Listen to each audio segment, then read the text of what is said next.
18 రోజులుగా 3 వారాలు కరెక్ట్గా ఆదివారాలు తీసేస్తే, కాబట్టి దేవుడు మన జీవితాన్ని చూసి శ్రేష్టమైన సమయాన్ని బట్టి ఆయన స్తుతిద్దాం, వందనాలు చెల్లిద్దాం. క్రీస్తులో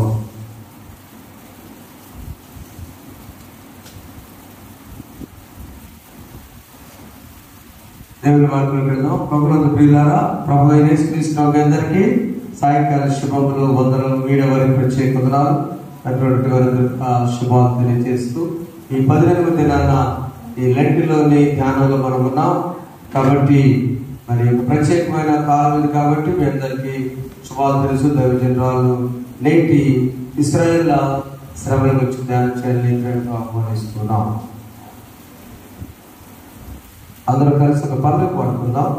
ఇశ్రాయేల్ దేవుడు గొప్ప దేవుడు కాబట్టి ఆ ఇశ్రాయేల్ దేవుడు యొక్క పల్లవితో పాడి దేవుని వైపడతాం.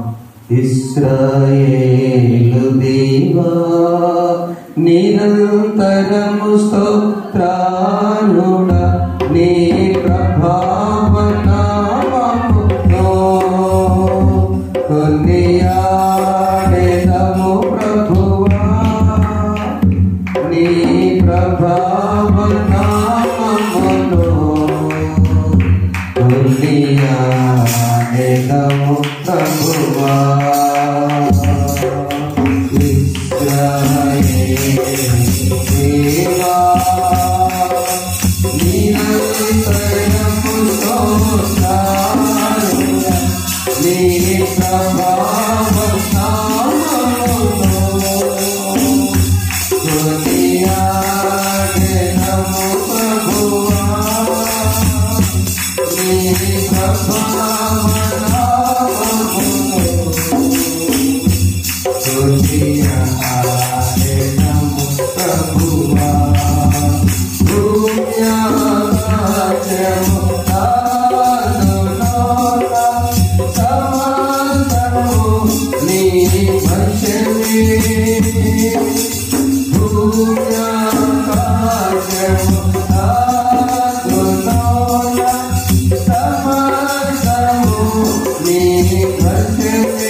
దేవుని నామానికి స్తోత్రములు, వందనములు.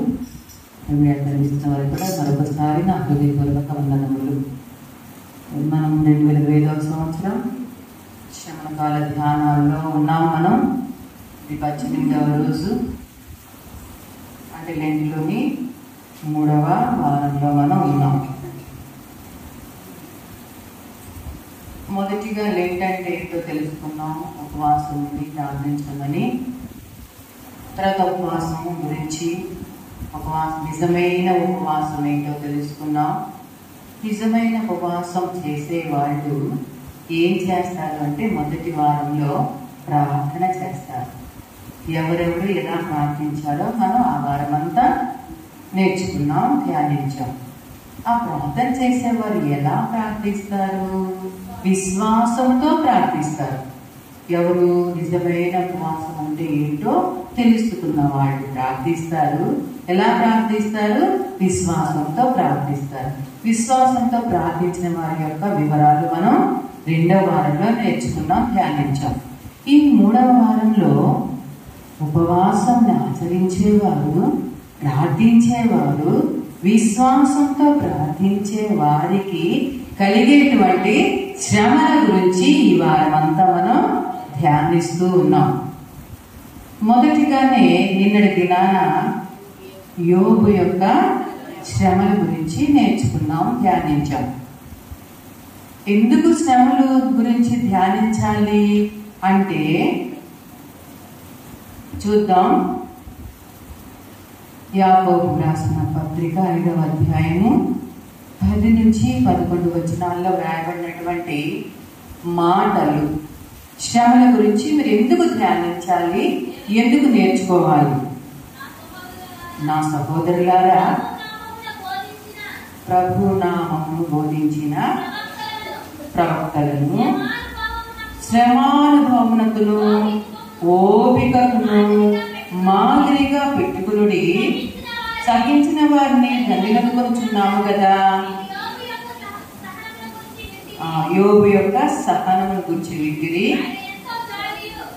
ఆయన ఎంతో జాలి కనికరమును గలవాడు. ఎందుకు ధ్యానించాలి శ్రమల గురించి అంటే 10వ వచనంలో ఓపికను మాదిరిగా ఉండడానికి, మోడల్. మీరు శ్రమను అనుభవించబోతున్నారు, దానికి ముందుగానే మీకు మోడల్ చెప్తూ ఉన్నాను.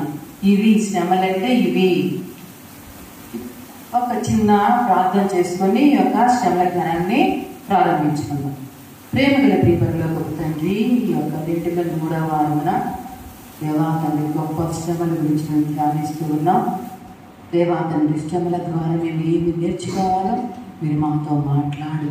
మీరే మహిమ కనుక ప్రభావం పొందుతున్నదని యేసునామమున అడిగి వేడుకొని ప్రార్థిస్తున్నాము తండ్రి, ఆమేన్. శ్రమల గురించి ఎందుకు తెలుసుకోవాలి అంటే మీరు మాదిరిగా ఉండటానికి. మీకు ఒక మోడల్ పేపర్ ఇచ్చాను. ఇప్పుడు 10th ఎగ్జామ్స్ జరుగుతూ ఉన్నాయి, కామన్ ఎగ్జామ్స్ కదా. ఆ ఎగ్జామ్స్కి ప్రిపేర్ చేయడానికి ప్రతి టీచర్ ఏం చేస్తారంటే దానికి ముందుగా మోడల్ పేపర్స్ కొన్ని ఇచ్చి ఇవే మీరు చదవండి, ఈ లెక్కలే నేర్చుకోండి, ఇదే నేర్చుకోండి. ఎందుకంటే దీంట్లో నుంచి తప్పనిసరిగా 80% ప్రశ్నలు వస్తాయి. 80 మార్కులు, 100కి 80 మార్కులు తప్పకుండా వస్తాయి. కాబట్టి ఈ మోడల్ పేపర్లు మాత్రం మీరు బాగా నేర్చుకోండి అని చెప్పి మోడల్ పేపర్ని బాగా చదివిస్తా ప్రిపేర్ చేస్తా ఉన్నాను ప్రతి సబ్జెక్ట్లో. ఎందుకంటే ఆ మోడల్ పేపర్లను తప్పించి ఇంకెక్కడ వేరే ప్రశ్నలే రావు. ఇంకా 100కి 100, 100కి 100 రావాలి అంటే ఏదో ఆ మోడలే, కానీ కొంచెం ఇండైరెక్ట్ గా ఇస్తారు. డైరెక్ట్ గా ఇవ్వకుండా ఇండైరెక్ట్ గా ఇస్తారు. రక్షకుడు అని పేరు ఎవరికి? యేసు. అలా అని అది ఇండైరెక్ట్ అనమాట. యేసు అనగా డైరెక్ట్ గా రక్షకుడు. ఒకటే ఆన్సర్, కానీ డైరెక్ట్ గా ఇండైరెక్ట్ గా ఇవ్వడం మాత్రమే చేసి ఇస్తారన్నమాట. అప్పుడు అది కూడా నేర్చుకుంటే 100కి 100 మార్క్స్ వస్తాయి. ఆ విధంగా కొన్ని మోడల్ పేపర్స్ ప్రాక్టీస్ చేసినట్లుగా దేవుడు మనకి ఈరోజు కొన్ని మోడల్స్ ని మన ముందు ఉంచారు. ఇంత తప్పించి వచ్చే శ్రమలేవి మీకు లేవు. కాబట్టి వీటిలో ఒక్కొక్కరు ఏ విధంగా ఆ శ్రమను అనుభవించారు, ఎందుకు అనుభవించారు, ఎలా అనుభవించారు, ఆ అనుభవించడం వల్ల వారికి కలిగిన లాభం ఏంటో మీరు తెలుసుకోండి అని దేవుడు ఈ వారు మనకి శ్రమల గురించి ధ్యానించండి అని ఈ యొక్క అంశాన్ని మనకి ఇచ్చారు. నిన్నటి దినాన యోబు గురించి మనం నేర్చుకున్నాం. ఎవరు యోబు అంటే? ఎవరైనా అల్లచిల్లరగా పెరిగిన వ్యక్తి, ఎలా పడితే అలా ఉన్న వ్యక్తి కాదు. ఎవరు అయినా యెహోవా యందు భయభక్తులు కలిగినవాడు. ఆయన భయభక్తులు కలిగి పేదవాడు కాదు, బీదవాడు కాదు. ఆయన గొప్ప ధనికుడు, చాలా ఆస్తిపరుడు. యెహోవా యందు భయభక్తులు కలిగిన వాడు, యథార్థ హృదయుడు, పైకొకటి లోపలొకటి లేనివాడు, చక్కగా ఫటాఫట్ అలాంటి జాలి కనికరం కలిగిన వాడు. గట్టిగా చెప్పిన మళ్ళీ వెంటనే జాలి పడేవాడు, కనికరించేవాడు. ఇన్ని మంచి లక్షణాలు కలిగినటువంటి ఆ గొప్ప ఆస్తిపరుడికి, దేవుని యందు భయభక్తులు కలిగిన వాడికి కూడా శ్రమలు వచ్చినాయి. ఆ శ్రమల్లో ఆయన ద్వారా మనం ఏం నేర్చుకోవాలట? సహనం గురించి నేర్చుకోండి అని నిన్నటి దినాన మనకి తెలియజేశారు దేవుడు. సహించండి సహించండి అని నిన్నటి దినాన చెప్పారు. ఎవరి ద్వారా? భక్తుడైన యోబు ద్వారా, ధనవంతుడైన యోబు ద్వారా, యథార్థ ప్రవర్తన కలిగిన యోబు ద్వారా, దేవుని యందు భయభక్తులు కలిగినటువంటి యోబు ద్వారా ఈ విధంగా దేవుడు మనతో మాట్లాడారు. కాబట్టి సహించుదాం. నిన్నటి దినాన మనం నేర్చుకున్న అంశం ప్రకారం మనం ఒక మోడల్ పేపర్ వచ్చేసింది. ఒక ప్రశ్నకి ఆన్సర్ తెలిసిపోయింది. ఎన్ని శ్రమలు వచ్చినా సహించాల్సింది. శ్రమలో నువ్వేం చేయాలి? పోట్లాడకూడదు, భార్యతో కూడా పోట్లాడకూడదు, భర్తతో కూడా పోట్లాడకూడదు, మౌనంగా ఉండి దేవునికి అప్పచెప్పి. ఇది ఆన్సర్, రైట్ ఆన్సర్. 10కి 10 మార్కులు వచ్చేసింది. ఒక ప్రశ్నకి సమాధానం వచ్చేసింది. ఈరోజు రెండవ ప్రశ్న, ఎవరు? ఈరోజు మనం ఏం నేర్చుకోవాలి? ఇశ్రాయేలీయుల యొక్క శ్రమల గురించి మనం నేర్చుకోవాలి. అసలు ఇశ్రాయేలీయులు అంటే ఎవరు? అసలు వాళ్ళు చూద్దాం. చూడండి, నిర్గమాకాండము 4వ అధ్యాయం 22వ వచనం. నిర్గమాకాండము 4వ అధ్యాయము 22వ వచనం. ఇశ్రాయేలు నా కుమారుడు, నా జ్యేష్ఠ పుత్రుడు. చాలమ్మా. ఎవరంట ఇశ్రాయేలు? ఇశ్రాయేలు అంటే ఎవరు? నా కుమారుడు అంటే అక్కడ దేవుడు చెప్తున్నాడు, నా కుమారుడు, నా బిడ్డ. ఇశ్రాయేలు ఎవరు? నా బిడ్డలు. అంటే ఎవరు నా బిడ్డలంటే? దేవుని బిడ్డలు. దేవుని యొక్క జ్యేష్ఠ కుమారుడు అంటే ఫస్ట్ పుట్టినాడు, ప్రథమ సంతానం. ఇశ్రాయేలు అంటే ఎవరు? దేవుని పిల్లలు, దేవుని యొక్క మొట్టమొదటి పుత్రులు. వారికి కూడా శ్రమ. రాజుగారు శ్రమ అనుభవించాలా? సహజంగా ఆలోచిస్తే రాజుగారు అన్నీ అనుభవిస్తాడు. సుఖ సంతోషాలు, ఆనందం, సంతోషంతో చక్కగా ఉంటాడు. అంతేగాని రాజుగారు ఏమన్నా పేదవాడిలాగా ఉంటాడా? సహజంగా ఆలోచిస్తే ధనవంతుని బిడ్డలు ఎలా ఉంటున్నారు ఇప్పుడు? వారికి మామూలుగా తెలియదు. ఇప్పుడు మన పిల్లలకే ట్యాప్ లో నీళ్లు రావడం తెలుసు, కానీ అంతకుముందు బావుల్లో నుంచి నీళ్లు తోడుకోవడం అనేది తెలియదు. బావుల్లో నుంచి నీళ్లు తోడుకోవాలి, తర్వాత అడుగుని పోతే జలం వచ్చేటప్పుడే చూసి చూసి చూసి నీళ్లు లాక్కోవాలి. మా వైపైతే అలాగేవాళ్ళం చాందాడేసి. అయితే మనం మా పిల్లలకి వచ్చేసరికి ట్యాప్ స్విచ్ చేస్తే నీళ్ళు వచ్చేస్తాయి. వాళ్ళకి తెలియదు. అవునా అవునా అంటారు. మరి మామూలు మనుషులైన మనకే ఇలాగా ఉంటే దేవుని ప్రజలు అసలు శ్రమను పొందడానికి అసలు అవకాశం ఉందా? లేదు. కానీ ఎందుకు దేవుడు వారికి కూడా శ్రమలు పెట్టాడు? ఇప్పుడే తెలుసుకున్నా. అసలు ముందే మనకు తెలిసిపోయింది. క్వశ్చన్ పేపర్ ఎందుకు? శ్రమానుభవమును నేర్చుకోండి, సహనమును మీరు నేర్చుకోనండి. ఎంతటి గొప్పవాడైనా ఏదో ఒక దినాన మామూలుగా స్థాయికి రాక తప్పదు. కాబట్టి మీరు ముందుగానే నేను చెప్తున్నా, మీరు సహనాన్ని అలవాటు చేసుకోండి. దానికి ప్రతిఫలంగా మీకు గొప్ప మేలు కలుగుతుంది అని చూద్దాం. చూడండి, ఈ ఇశ్రాయేలు ఎవరు అంటే దేవుని యొక్క పిల్లలు, ప్రథమ సంతానం వారు. అయితే వీరికి కూడా ఈ శ్రమలు అసలు ఎందుకు వచ్చినాయో చూద్దాం. ఎందుకు వచ్చినాయి ఈ శ్రమలు?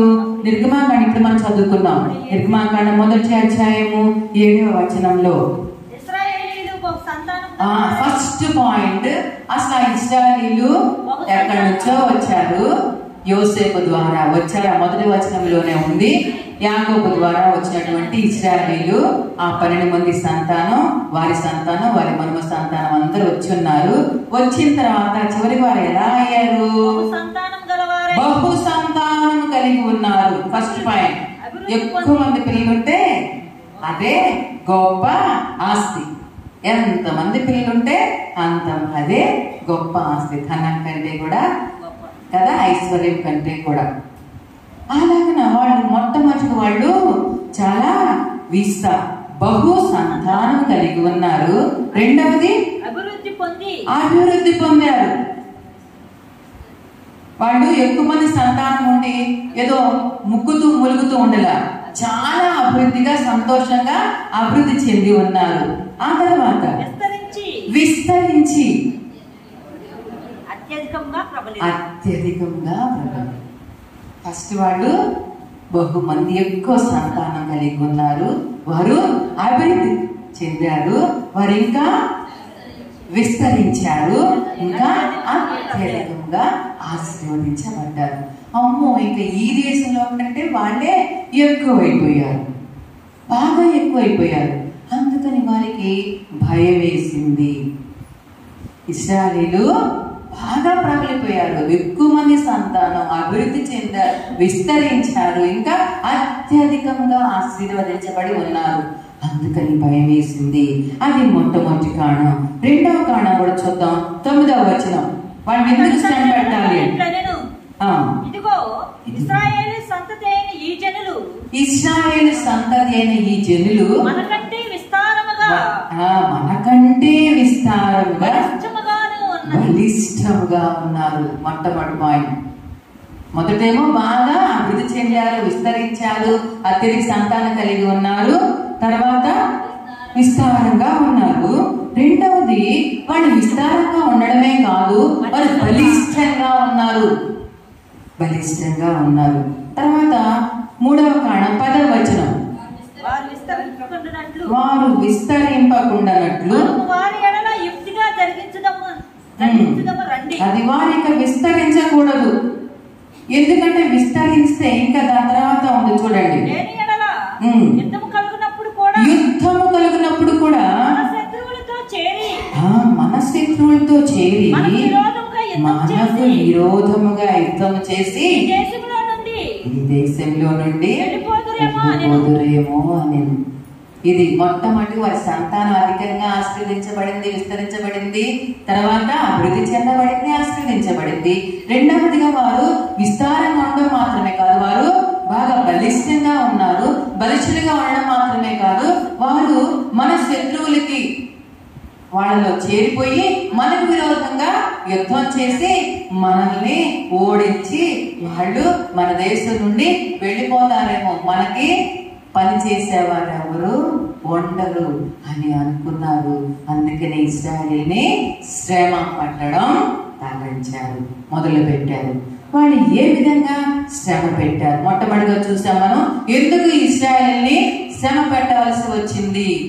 ఎందుకంటే వారు అది అభివృద్ధి చెందారు, బలిష్ఠులు, మనకి విరోధంగా ఉండి వాళ్ళతో పాటు యుద్ధం చేసి మనల్ని ఓడించి వెళ్ళిపోతారు మన దేశం నుండి, వారి స్వదేశానికి వెళ్ళిపోతారు. అప్పుడే వారికి భయం వేసింది. అందుకే ఇంకా శ్రమ పెట్టడం మొదలు పెట్టారు. ఎలా శ్రమ పెట్టారో చూద్దాం. 11వ వచనం. ఇంకొకరు చదవండి అమ్మా. ఇంకొకరు. కాబట్టి వారి మీద పెట్టిన భారములలో వారిని శ్రమ పెట్టుటకు వెట్టి పనులు చేయించే అధికారులను వారి మీద నియమించారు. పట్టణాలను కట్టించారు. 2 పట్టణాలు కట్టించడానికి వారు వెట్టి పనులు చేయించడం మొదలు పెట్టారు. వెట్టి పనులు అంటే ఇక మరి మనకు తెలుసు, ఏ పని చేయాలంటే ఆ పని. అది కూడా ఏంటి స్పెషల్ గా చెప్పారు, ఆ ఫరో కొరకు ధనధాన్యాలు నిల్వ చేయడం కోసం 2 పట్టణాలు కట్టాలి, కట్టే పని. ఆ తర్వాత 12వ వచనం. వాళ్ళు శ్రమ పెట్టిన కొలది వాళ్ళు విస్తరించి ప్రబలారు. ఇంకా అందుకని వాళ్ళు ఏం చేశారు? వాళ్ళు అసహ్యపడ్డారు. ఏంటి ఎంత శ్రమ పెడుతున్న వాళ్ళు, ఆ శ్రమల్ని వాళ్ళు ఏమేమి పట్టించుకోవట్లా, ఇంకా విస్తరించిపోతున్నారు. అందుకని వారి ఎడల వాళ్ళకి అసహ్యపడ్డారు. చిచ్చి ఏంటి వీళ్ళంత అని అసహ్యపడిపోయారు. ఆ తర్వాత 13, 14 వచనాల్లో వాళ్ళు కఠినంగా, మామూలు కంటే ఇంకా కఠినమైన పనులు చేయిస్తూ వారి ప్రాణాలను విసిగించేంతగా శ్రమ పెట్టారు. అబ్బా ఇంకెందుకు బ్రతికి ఉండడం, వీళ్ళు ఎంత కష్టపెడుతున్నారు మనల్ని, ఇంత వెట్టి చాకరీ చేయిస్తున్నారు అని చెప్పి వారు ప్రాణాలు విసిగిపోయింది. ఆ విధంగా వారు శ్రమ పెట్టారు. ఇలాంటి శ్రమలు అయితే ఈ శ్రమలు అనుభవించడం అనేది వారికి ఏ విధంగా మేలనిచ్చింది? శ్రమలు అనుభవించడం వల్ల కలిగే లాభాలేంటి? వాడు ఎందుకు ఈ విధంగా ఇశ్రాయేల్ అంటే ఎవరో తెలుసుకున్నాం. ఇశ్రాయేల్ యొక్క శ్రమలు ఎందుకు వారు శ్రమలకి గురయ్యారో తెలుసుకున్నాం. వాళ్ళు ఎలా శ్రమ పెట్టారో తెలుసుకున్నాం. అయితే ఈ శ్రమల వలన వాళ్ళకి ఏమైనా లాభాలు ఉన్నాయా? చూద్దామా ఒక వచనం, కీర్తన గ్రంథము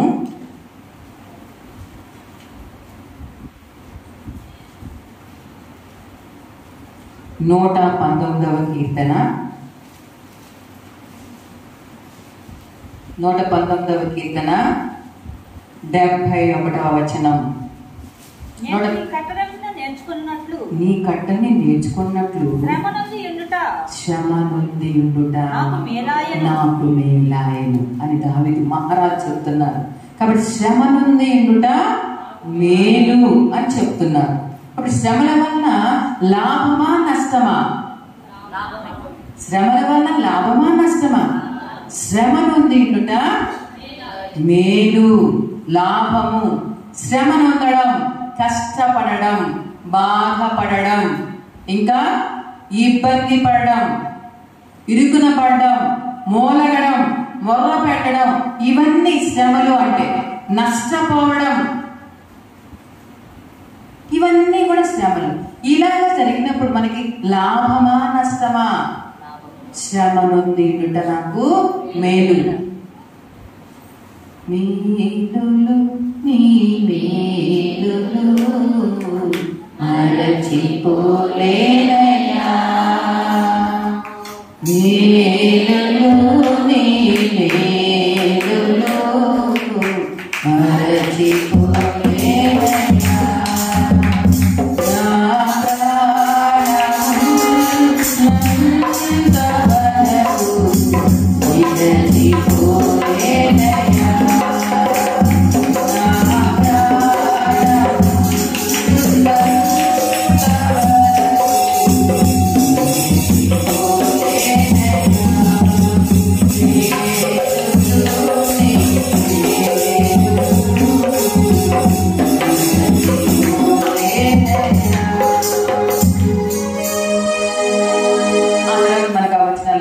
కొండల్లో ఉన్నా, కోణల్లో ఉన్నా, ఎక్కడున్నా కూడా నీవు నాకు తోడు.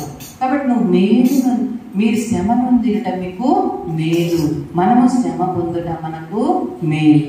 అయితే ఈ ఇశ్రాయేలీయులు అంతగా శ్రమ పడ్డారు, వారికి మేలు ఎలా కలిగినాయో చూద్దాం.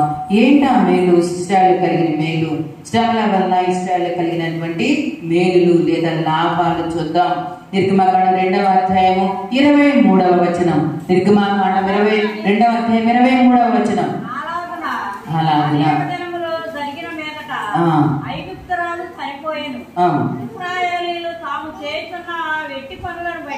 ఆ వెట్టి పనులను బట్టి నిట్టూర్పులు విడుచుచు మొర్ర పెట్టుచుండగా తమ వెట్టి పనులను బట్టి పెట్టిన మొర దేవుని యొద్దకు చేరను. మొట్టమొదటి లాభం ఏంటి? మన మొర దేవుని యొద్దకు చేరుతుంది.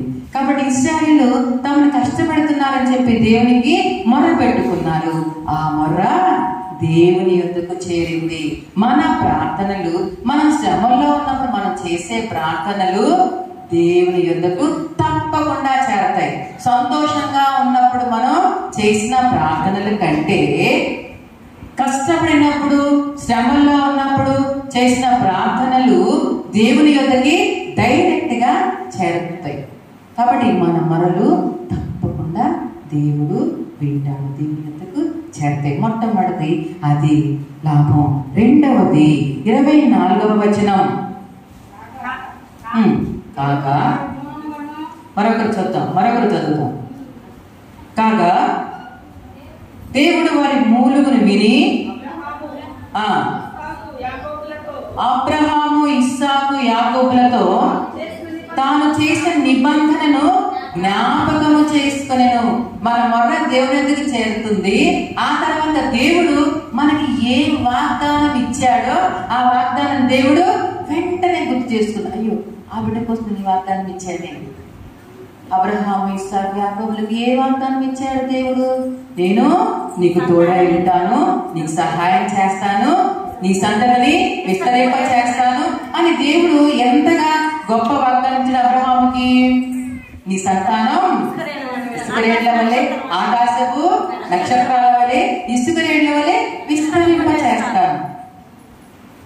ఆ వాగ్దానాన్ని తప్పకుండా దేవుడు జ్ఞాపకం చేసుకుంటాడు.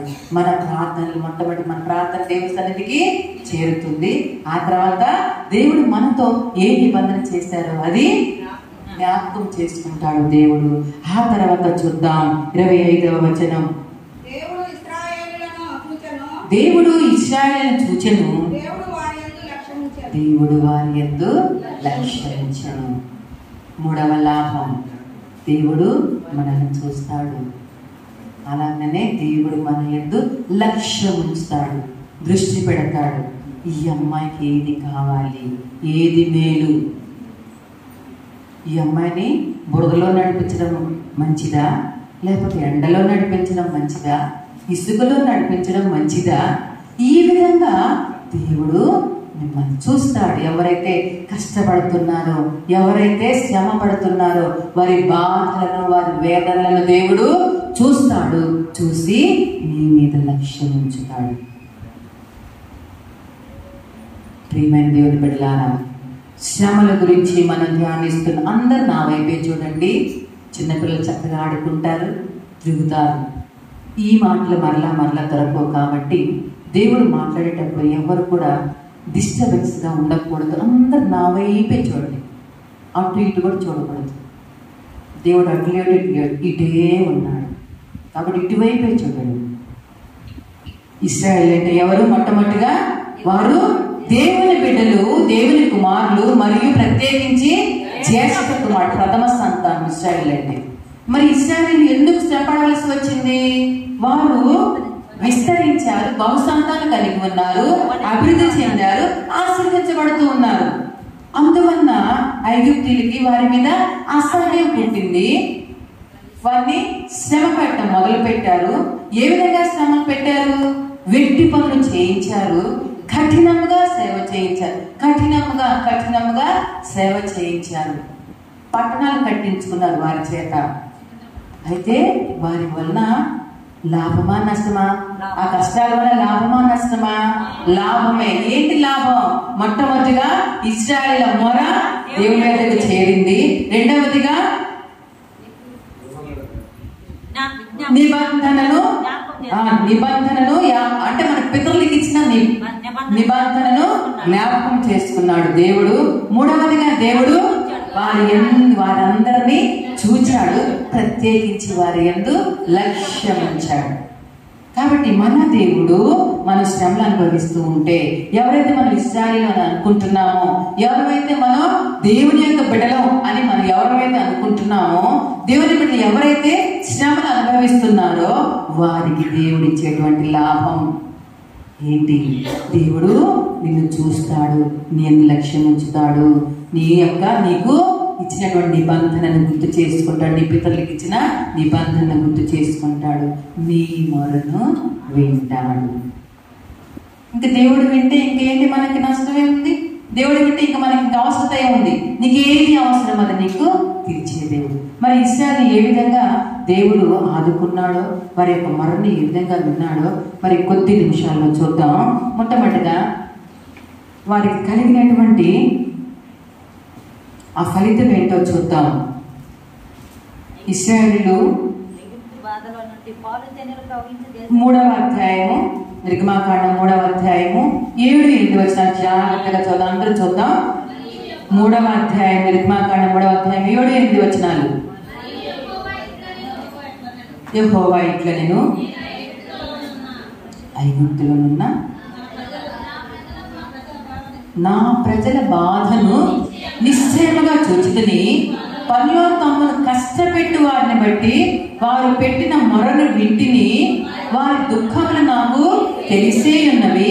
కాబట్టి ఐగుప్తుల చేతిలో నుండి వారిని విడిపించుటకును, ఆ దేశంలో నుండి విశాలమైన మంచి దేశమునకు అనగా కనానీయులకు, హిత్తీయులకు, అమోరీయులకు, పెరిజీయులకు, హివ్వీయులకు యెబూసీయులకు నివాస స్థానమై పాలు తేనెలు ప్రవహించు దేశములకు వారిని నడిపించుటకును దిగివచ్చి ఉన్నారు. ఫలితం ఏంటి? దేవుడు మొట్టమొదటిగా వారిని ఐగుప్తీయుల చేతిలో నుండి విడుదల పొందడం, వారి యొక్క మంచి విశాలమైన మంచి దేశానికి తీసుకురావడం, అది కూడా పాలు తేనెలు ప్రవహించే దేశానికి దేవుడు నడిపించడం, ఇది ఫలితం. ఈ మధ్యలో మొట్టమొదటిగా మనం ఇశ్రాయేలు ఎవరో చూసాం, వారికి కలిగిన బాధలు చూసాం. అయితే ఆ శ్రమల వల్ల కలిగేటువంటి ఫలితాన్ని కూడా దేవుడు ముందే చెప్పాడు. ఏంటి? మీరు తప్పకుండా మీరు పాలు తేనెలు ప్రవహించేటువంటి మంచి దేశానికి మీరు వెళ్తారు. మీరు ఈ యొక్క చేతులు, ఈ ఐగుప్తీయుల చేతుల నుండి మీరు విడుదల పొందుతారని దేవుడు చెప్పారు. ఈ విడుదలకు చెందే క్రమంలో పాలు తేనెలు ప్రవహించేటువంటి ఆ దేశంలో, మంచి దేశంలో ప్రవహించే ముందుగా చాలా కష్టాలు అనుభవించవలసి వచ్చింది ఇశ్రాయేలుకి. ఏంటా కష్టాలంటే 10 తెగుళ్ళు ఇశ్రాయేలు యొక్క నిర్గమం మొదలు పెట్టారు ప్రయాణానికి. మరి నాయకుడు మోషే ఎన్నుకున్నారు దేవుడు. ఆ మోషే నా ప్రజలందరినీ తీసుకుని వెళ్ళిపోతానని చెప్పి ఆ రాజు ఐగుప్తు రాజు దగ్గరికి, ఫరో గారి దగ్గరికి వెళ్తే ఇక ఆయన హృదయం కఠినమైంది. ముందుగా మామూలు పని, జస్ట్ ఇటుకలు కాల్చడానికి, ఇటుకలు చేయడానికి చక్కగా సామాగ్రి అంతా ఇచ్చేవారు. దేవుడు ఈ మాట చెప్పాడు కాబట్టి నా ప్రజలు మేము వెళ్ళిపోతామని రాజుగారితో అన్నప్పుడు ఇంకా ఏం చేశారు? అక్కడ ఇంకా ఎక్కువ కష్టపెట్టారు ఐగుప్తీయులు. ఎలాగా? మనకి సామెత తెలుసు. ఏంటా సామెత? పెనం మీద నుండి పొయ్యిలో పడినాడు. పెనం మీద కొంచెం శాఖ, పెనం ఉంది అడుగున, పొయ్యిలో పడితే భస్మం అయిపోవడం, కాలిపోవడమే అని అనుకున్నారు ఇశ్రాయేలు. అయిపోయింది మన పని. రాజుగారు ఇంకా కష్టపడుతున్నాడు. ఇంకా కరెక్ట్ సమయానికి ఎన్ని 100 ఇటుకలు చేస్తే 100 ఇటుకలు చేయాల్సిందే. కాసిన గడ్డిని మటనెట్టి మీ అంతలో మీరే తీసుకొచ్చుకోవాలి. మళ్ళీ కూడా అదే సమయంలో ఇంకా ఎలా చేయగలరు? అంత విపరీతమైన బాధలు పెట్టారు. కానీ దేవుడు తన బిడ్డలకి, ఆ బిడ్డల ఐగుప్తీయులకి మధ్య చాలా తేడాలు చూపిస్తూ ఆ ప్రజల్ని పాలు తేనెలు ప్రవహించే దేశానికి దేవుడు నడిపించాడు. ఒకసారి గుర్తు చేసుకుందాం. మొట్టమొదటిగా కప్పలు ఎక్కడి నుంచి అంటే 7వ అధ్యాయం నుంచి 11 అధ్యాయాల వరకు నిర్గమకాండంలో ఉన్నాయి. ఆ 10 తెగుళ్ళు ఒకసారి నేను చెప్తాను, జాగ్రత్తగా వినండి. మొట్టమొదటిగా ఏటి నీరు రక్తంగా మారడం, రెండవదిగా కప్పలు దేశం మొత్తం ఉండడం, మూడవది ఈగల గుంపులు, ఆ తర్వాత 4వది పశువుల మధ్య బాధాకరమైన తెగులు, పుండ్లు రావడం పశువులకి, జంతువులకి అన్నిటికీ. తర్వాత 6వదిగా మనుషులకి, జంతువుల మీద పొక్కులు, దద్దుర్లు. తర్వాత 7వది వడగండ్లు. ఆ తర్వాత 8వది మిడతలు. 9వది చీకటి, అంతా చీకటి అవ్వడం. 10వది మహాఘోష కదా, జ్యేష్ఠపుత్రుడు. ఇంత 10 తెగుళ్ళతోటి దేవుడు ఆశ్చర్యాలు, అద్భుత కార్యాలు, బలమైన కార్యాలు జరిగిస్తూ వారి యొక్క ప్రయాణంలో తోడుగా ఉన్నారు. పగలు అగ్నిస్తంభంగా, రాత్రి అగ్నిస్తంభంగా, పగలు మేఘస్తంభంలో ఉండి దేవుడు వారిని నడిపించారు. మరి ముఖ్యంగా కీర్తన గ్రంథం 91వ కీర్తన 7-8 వచనాలు చదువుదాం. కీర్తన గ్రంథం 91వ అధ్యాయం 7-8 వచనాలు. నీ ప్రక్కన 1000 మంది పడినను, నీ కుడి ప్రక్కన 10,000 మంది కూలినను అపాయము నీ యొద్దకు రాదు. నీవు కనులారా చూస్తుండగా భక్తిహీనులకు ప్రతిఫలము కలుగును. నీ వాళ్ళ కళ్ళ ముందే ఇశ్రాయేలుకి ఐగుప్తీయులకి మధ్య తేడా చూపించారు. మొట్టమొదటి 2 తెగులు మాత్రం అందరికీ ఏంట? మొదటి 2 తెగుళ్ళు అంటే నీళ్లు రక్తంగా మారడం, రెండవది కప్పలు రావడం, మూడవది పేరు మొత్తం పేలవడం. ఈ 3 చిన్న తెగుళ్ళు మాత్రం అందరికీ వచ్చినాయి. ఆ తర్వాత నుంచి వచ్చే తెగుళ్ళకి ఇశ్రాయేలుకి ఐగుప్తీయులకి మధ్య చాలా తేడా చూపించాడు దేవుడు. నా బిడ్డ, నా కుమారుడు ఎవరు? ఇశ్రాయేలు అంటే ఎవరు? నా బిడ్డకి నేను చిన్న కష్టాలే పెడతాను, అందుకని పెద్ద కష్టాలు పెడతానా? పెట్టను అని 1 చదువుకుందాం. 8వ అధ్యాయం నిర్గమాకాండం 8వ అధ్యాయము 23వ వచనం. నిర్గమాకాండం 8వ అధ్యాయము 23వ వచనం. నా ప్రజలను నీ ప్రజల నుండి ప్రత్యేకపరచెదను. యెహోవా సెలవిచ్చినట్లు నీవు చెప్పను. చూడు మహారాజా, నీ ప్రజలకి మా ప్రజలకి మధ్య మా దేవుడు చాలా తేడా చూపిస్తాడు. కాబట్టి దేవుడు తన ప్రజలకు ఎప్పుడు విడిచిపెట్టే దేవుడు కాదు. తన ప్రజలకు కష్టం వస్తే చూస్తూ ఊరుకునే దేవుడు కాదు. కాబట్టి శ్రమల ద్వారా మనం నేర్చుకోవాల్సిన విషయము సహనము. సహించు. నీకు ఏదైనా కష్టంగా ఉందా? ఓకే, అనుభవించు. నష్టమా? అనుభవించు. ఏం పర్వాలేదమ్మా, ఏం పర్వాలా. నీ దేవుడు నీకు తేడా ఉంది. మరి దేవుడి దగ్గరికి వెళ్ళే వాళ్ళకే శ్రమలేంటి అని మనం సహజంగా ఆలోచిస్తాం.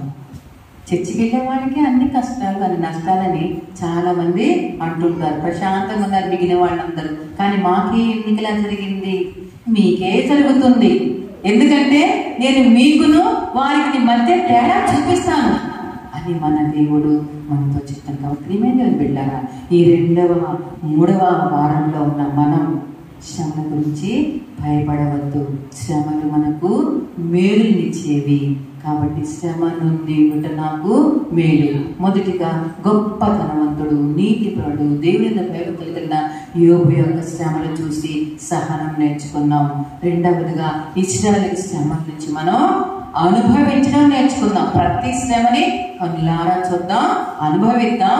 దేవుని ప్రజలకి, దేవునికి విరోధంగా ఉన్న ప్రజలకి మధ్య తేడాను మనం కనులారా చూద్దాం. అలాంటి గొప్ప కృప మన దేవుడు ఈ యొక్క లెంట్ సీజన్లో మనందరికీ కలుగు చేయనుగాక.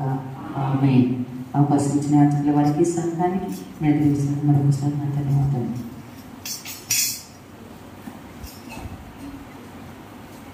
శ్రమల ప్రవాహ ప్రయాణంలో సాగుతున్నప్పుడు మొదటి రోజు భక్తుడైన యోబు కలిగినటువంటి సహనం,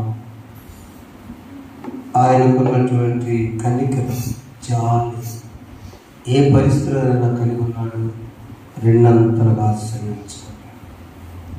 ఇశ్రాయేలీయుల ప్రయాణంలో వారికి ఎన్ని కష్టములు, ఎన్ని శ్రమలు వచ్చినా he received the prayer. ఆయన ప్రార్థన స్వీకరించాడు. శ్రమలో పెట్టే ప్రార్థన. అవునా?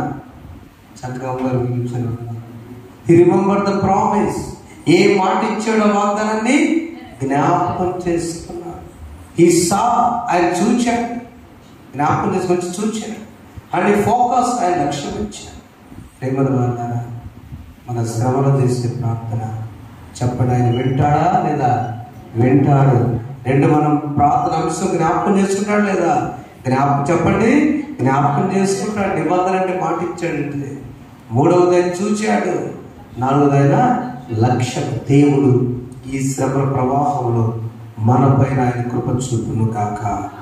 ప్రార్థన చేసుకుందాం. పరిశుద్ధమైన తండ్రి, మహోన్నతుడా, మీకు స్తోత్రాలు. ఆయన ఎదురు జరిగిన ఘోరమైనటువంటి పరిస్థితి, దేవా, ఇశ్రాయేలు శ్రమలు, వెట్టి చాకిళ్ళు, వాటన్నిటి జ్ఞాపకం చూశారు కదా. మీరు విన్నారు వారి మొర, మీరు చూశారు దేవా. తను మీరు జ్ఞాపకం చేసుకున్న బ్రాహ్మణ నిబంధన లక్ష్యం ఇచ్చారు. పడాల ప్రవీణాలను మీరు పిలుచుకున్నారు నా తండ్రి. దేశము, ప్రపంచం వేదనతో ఉన్నారు ప్రభు. ఆ కుటుంబాలను సందర్శించండి. ప్రతి ధైర్యంతో సువార్త ప్రకటించే కాపులను ధైర్యపరచండి. ఈ పరిస్థితుల్లో మండలకాల ధ్యానాల్లో నిదాసులకు తిరువాక్య నీరు కట్టి ఫలింపచ్చి, ఏ శ్రమ అయినా, ఏ బాధ అయినా, ఏ కష్టమైనా, ఏ తెగులైనా నీ కూడా సమర్పించదో అలాంటి ధైర్యంతో మేము మమ్మల్ని వింటావు కదా నాయన. మమ్మల్ని జ్ఞాపకం చేసుకున్నారు, మమ్మల్ని చూస్తారు. బిడ్డల విశ్వాస సిలువలో వేలాడుతున్న యేసయ్య మీరు ప్రతి ఒక్కరు చూచి నీ కృపతో బలపరచు, వాటి మీద అవసరం బలపరచు. చిన్న బిడ్డలు మీడియాలో చూస్తున్న వారు, వింటున్న వారు, ఎంత ద్వారా వింటున్నారు మీరు ఆలోచిస్తున్న వారు జ్ఞాపకం చేస్తాం. ఏసునామం బట్టి వేడుకొంచున్నాము తండ్రి. మా తండ్రి, మీ నామము పరిశుద్ధపరచుకుని కాక, మీ రాజ్యం వచ్చుగాక, మీ చిత్తము పరలోకమందు నెరవేర్చున్నట్లు భూమి ఎందులో నెరవేరుగా. మా మీరు మాకు దయచేయండి. మా ఆయన ప్రార్థన చేసిన వారు మేము క్షమించిన ప్రకారం మా అపరాధములను క్షమించు. శోధనతో ఏకాదృష్టి మమ్మల్ని తప్పించు. రాజ్యము, శక్తియు, మహిమై నిరంతరం నీవే ఉన్నవి. ఆమేన్. మన తండ్రి అయిన దేవుని ప్రేమ, ప్రభువైన యేసుక్రీస్తు వారి కృప, పరిశుద్ధాత్మగా నేను సహవాసం ఇప్పుడు సదాకాలం మీకు, మీ కుటుంబాలకు 21 సంవత్సరాల క్రితం మీ సైనికు చుట్టూ పెరిగి వారు సుశీలరావు గారి కుటుంబానికి, నేను షాను గారికి, తండ్రి గారికి, ఎక్సమ్మలకు, మనందరికీ ఈ శ్రమల ప్రవాహంలో క్షేమంతో నడిపించునుగాక. ఆమేన్. సిలువ చెంత చేరిన నాడు కలుషములను కడిగివేయు. God bless you all. అందరికీ వందనాలు చేసుకుంటున్నాం. దేవుని కుటుంబాన్ని దీవించుగాక. ఆమేన్. నిర్మల సుశీల గారు 2024 సంవత్సరాలు